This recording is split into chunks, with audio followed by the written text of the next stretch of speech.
Bonsoir à tous les auditeurs de vibradioonline.fr. Vous écoutez notre débrief info radio sport à propos du Vendée Globe. Voilà, on fait un point de situation. Nous sommes jeudi 28 janvier et on fait un petit résumé de ce qui s'est passé hier soir, 27 janvier, mercredi, et donc aujourd'hui, puisque il y a eu les premières arrivées des premiers marins sur cette course à la voile autour du monde.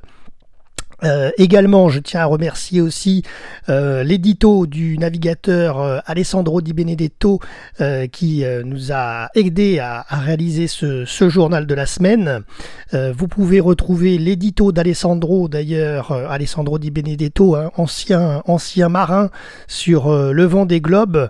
Vous pouvez retrouver son édito sur notre page Facebook et notre compte Twitter @RVPB. Voilà, vous avez le lien pour aller le lire.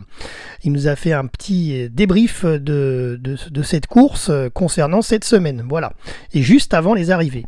Alors justement, hier, c'était donc mercredi 27 janvier, jour d'arrivée au Sable d'Olonne pour les premiers skippers du Vendée Globe. Ça a démarré par Charlie Dalin à Pivia, 36 ans, le premier skipper à avoir franchi cette ligne d'arrivée de cette 9e édition du Vendée Globe 2020-2021 à 20h35 précisément, après 80 jours, 6h15 minutes de navigation. Il a été en tête de la course pendant 48% du temps.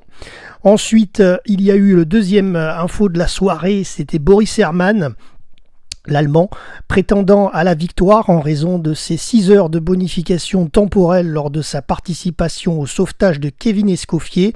Boris Herrmann, Sea Explorer du team Yacht Club Monaco d'ailleurs, bien il a eu une sérieuse avarie hier soir, étant donné que lors d'une période de sommeil, son IMOCA est entré en collision avec un bateau de pêche à 19h50 UTC. Boris était dans sa couchette.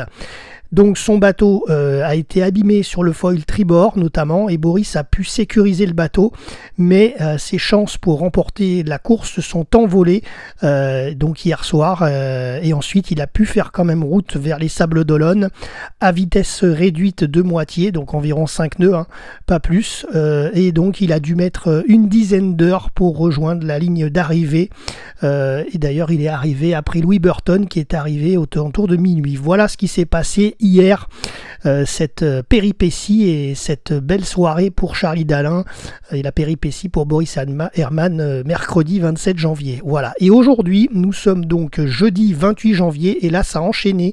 Les arrivées se sont enchaînées parce que, comme vous le savez, si vous nous suivez depuis le départ avec ce Vendée Globe, les premières places, les 8 premiers marins se tenaient en moins de 24 heures et ça n'a pas loupé. Ils sont tous arrivés en moins de 24 heures. Donc là, cette nuit à minuit 45, donc jeudi 28, nous avons Louis Burton, Bureau Vallée, qui a franchi la ligne d'arrivée en 2e position après 80 jours, 10h25 minutes de navigation, 4h09 minutes après Charlie Dalin. Ensuite, à 4h19 du matin, Yannick Bestaven, 48 ans, maître coq, a franchi la ligne d'arrivée après 80 jours, 3h44 minutes en 3e position, mais il disposait de 10h15 minutes de bonification temporelle pour sa participation au sauvetage de Kevin Escoffier et il est arrivé 7h53 minutes après Charlie Dalin. Donc, mathématiquement, Yannick était donc le vainqueur de cette 9e édition du Vendée Globe. Pour rappel, il a été dans le Grand Sud aux commandes de la course pendant 26 jours, soit 32% de l'épreuve. Une belle perf pour Yannick qui revenait sur ce Vendée Globe 12 ans après sa première tentative. Voilà, donc bravo à Yannick Bestaven qui remporte cette édition du Vendée Globe, et bravo aussi à Charlie Dalin qui franchit la ligne en premier, mais qui termine donc une belle place de second. Concernant la suite, à 5h42 ce matin, Thomas Ruyant, Lincoln Out, a franchi la ligne d'arrivée après 80 jours, 15h22 minutes en 4e position. Ensuite, en fin de matinée, l'Allemand Boris Herrmann à 11h19 est arrivé, Sea Explorer Yacht Club de Monaco. Il a enfin franchi la ligne d'arrivée en 5, c'est le 5e marin à être arrivé aujourd'hui, après 80 jours, 20h59 minutes. Le skipper allemand a donc subi cette avarie en percutant ce chalutier hier pendant son sommeil, et il devait terminer à la 4e place du Vendée Globe, mais finalement il s'est fait chipper la place. Vous allez voir, je vais vous donner le classement dans quelques minutes. Il s'est fait chipper la place par un certain Jean Le Cam. Ensuite, Damien Seguin a franchi la ligne d'arrivée en 6e position à 12h18 minutes après 80 jours, 21h58 minutes. Voilà.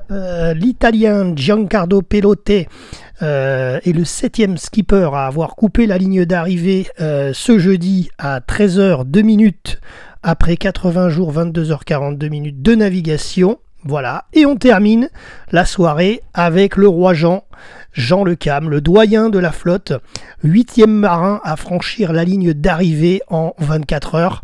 Il a franchi cette ligne à 20h19 minutes après 80 jours, 13h44 minutes de navigation. Jean est le premier marin des bateaux sans foil de la flotte. Donc s'il y avait une catégorie foil et une catégorie sans foil officielle, eh bien il serait premier de cette catégorie sans foil. Mais tout le monde est dans la même catégorie au Vendée Globe. C'est pas comme au Dakar où il y a les T1 et les T2 par exemple. Mais là non. Donc bon, bref, voilà. Mais en tout cas, c'est le premier bateau sans foil, c'est le sien. Et donc Jean est classé 4e, donc il chippe la place à Boris Herrmann pour son 5e Vendée Globe en raison de sa bonification temporelle de 16h15 minutes suite à son sauvetage de Kevin Escoffier.